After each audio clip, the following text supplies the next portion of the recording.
नमस्कार मित्रों, हमारे पुरानी पीढ़ी के लोग अपने जीवन में 100 दीपावली देख पाते थे, अर्थात 100 साल तक जी लेते थे। लेकिन आज के जमाने में 60 या 70 साल का जीवन भी अधिक माना जाता है, और उसमें भी जो लोग अच्छे होते हैं तो और भी कम उम्र में ही इस दुनिया को छोड़कर मृत्यु को प्राप्त कर लेते हैं। आपने लोगों को कहते सुना होगा कि भगवान अच्छे लोगों को जल्दी बुला लेते हैं। लेकिन क्या आपको पता है कि ऐसा क्यों होता है?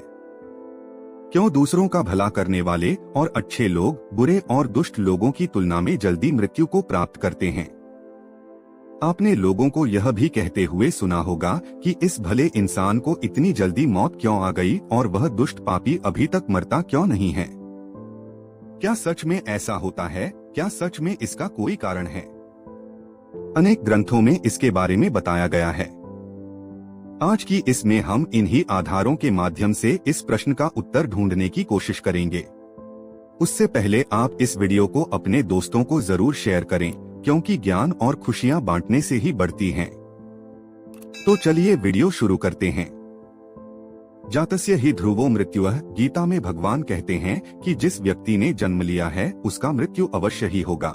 और हमारे सनातन धर्म में माना जाता है कि किसी व्यक्ति के जन्म से पहले ही यह तय हो जाता है कि उसका जन्म कहाँ होगा, उसके माता पिता कौन होंगे, उसका विवाह किसके साथ होगा। यहाँ तक कि ये भी तय होता है कि उसकी मृत्यु कहाँ और कब होगी। सभी धर्मों में मृत्यु को एक अटल सत्य माना गया है, और जिसने जन्म लिया है उसे एक ना एक दिन मरना ही पड़ता है। किसी का जीवन या मृत्यु भगवान के हाथों में होता है। आपने सुना होगा कि जितनी चाबी भरी राम ने उतना चले खिलौना। हम वो खिलौना हैं जिसकी चाबी भगवान के हाथों में होती है, और सभी चीज उनकी इच्छा से ही होती है।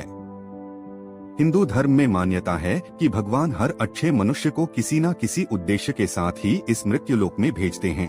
जब वो उद्देश्य जल्दी पूरे हो जाते हैं तब भगवान उन्हें वापस बुला लेते हैं। अर्थात अच्छे लोगों की मृत्यु भी उनके अच्छे कर्मों पर ही निर्भर करती है। कलयुग के लक्षण में भी बताया गया है कि इस युग में पापी अधिक वर्ष तक जिएंगे और पुण्यात्मा जल्दी इस लोक को त्याग कर देंगे। इसके अलावा आपको ये भी बता दूं कि जो लोग ये कहते हैं कि मरने के बाद इंसान खाली हाथ जाता है, उन्हें यह जान लेना चाहिए कि 3 चीजें ऐसी हैं जो मरने के बाद भी उसके साथ जाती हैं। एक है संचित कर्म, दूसरा है स्मृति और तीसरी है जागृति। इसीलिए आप अब किसी से ये मत कहना कि आप खाली हाथ आए थे और खाली हाथ जाएंगे। हमें कई बार लगता है कि कुछ भले लोग या हमारे परिजन थे जो भले थे, कभी किसी का बुरा नहीं किया था, कभी किसी को सताया नहीं था। फिर भी भगवान ने उनको अपने पास इतनी जल्दी क्यों बुला लिया? उन्हें तो अच्छे कामों के बदले में ज्यादा जीना चाहिए था, तो भगवान ने ऐसा क्यों किया? तो आइए इस बात को समझते हैं।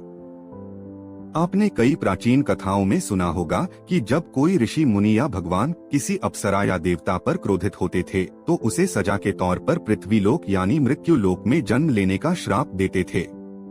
ये मृत्यु लोक दूसरे लोगों की तुलना में ऐसी भयानक और दुखदायक जगह है जहाँ सजा के तौर पर देवताओं और अप्सराओं को भेजा जाता था, और सजा मिलने पर वो देवता और अप्सरा गिड़गिड़ाते थे कि हे प्रभु, हमसे गलती हो गई, हमें माफ करें और हमारी सजा कम करें। यह मृत्यु लोक समस्त ब्रह्मांड में ना तो अच्छी जगह है और ना ही बुरी जगह है। आप इसे कर्मभूमि भी कह सकते हैं, और कर्मों के हिसाब से ही आपकी आगे की यात्रा तय होती है। जब हम जन्म लेकर यहाँ आते हैं तो हमें इस मृत्युलोक की माया जाल और मोह माया घेर लेती है, और हमें यह मृत्युलोक अच्छा लगने लगता है। हमें इस मृत्युलोक और यहाँ रहने वाले लोगों से मोह हो जाता है। हम इस मृत्युलोक को छोड़कर नहीं जाना चाहते हैं, और हमारा कोई साथी इस लोक को छोड़कर चला जाता है तो भी हमें दुख होता है। जब किसी इंसान की मौत होती है तो वह जीवात्मा यमराज के वहां जाती है, और वहां उसके कर्मों का लेखा जोखा होता है। उसमें देखा जाता है कि उस जीवात्मा ने अच्छे कर्म किए हैं या बुरे कर्म किए हैं। अगर किसी जीवात्मा ने मृत्यु लोक में बहुत बुरे कर्म किए हैं, बहुत ज्यादा लोगों को सताया है, लूटा है, दुख पहुंचाया है, तो उसे दूसरे जन्म में उन सभी के साथ हिसाब चुकता करना पड़ता है, और उसी कारण उस जीवात्मा को लंबा जीवन काल मिलता है। यदि जीवात्मा ने अच्छे कर्म किए हैं तो उसे अगले जन्म में कम सांसें दी जाती है। कई लोग कहते हैं कि अच्छे काम करने वाले को लंबा जीवन देना चाहिए और बुरे काम करने वालों को कम जीवन देना चाहिए। लेकिन भगवान ने जो व्यवस्था बनाई है वह सही और उत्तम है, क्योंकि इस मृत्युलोक में रहना और जीवन व्यतीत करना हमारा लक्ष्य नहीं है। हम जीवात्माओं का अंतिम लक्ष्य तो परम पवित्र बनकर मोक्ष प्राप्त करना है और परमेश्वर का सानिध्य प्राप्त करना है।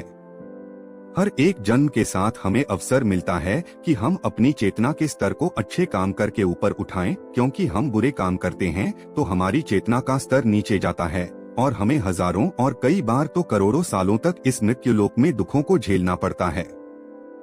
कहा जाता है कि एक जीवात्मा को 84 लाख बार इस संसार सागर के चक्कर काटने पड़ते हैं, तब जाकर उसे मोक्ष मिलता है। लेकिन जो जीवात्मा अच्छे हैं, भले काम करते हैं, वह जीवात्मा जल्द से जल्द शुद्धता प्राप्त कर लें और कुछ ही जन्मों में के बाद मोक्ष प्राप्त कर लेते हैं।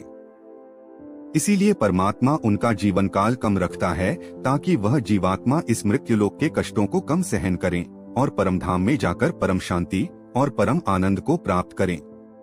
और जिस जीवात्मा ने मृत्यु लोक में बुरे काम किए हैं, उसे इस मृत्युलोक की यातनाओं को ज्यादा देर तक सहन करना पड़ता है और कई हजारों लाखों जन्म के बाद ही उसकी आत्मा पवित्र होती है। तब जाकर उसे परमधाम की प्राप्ति होती है।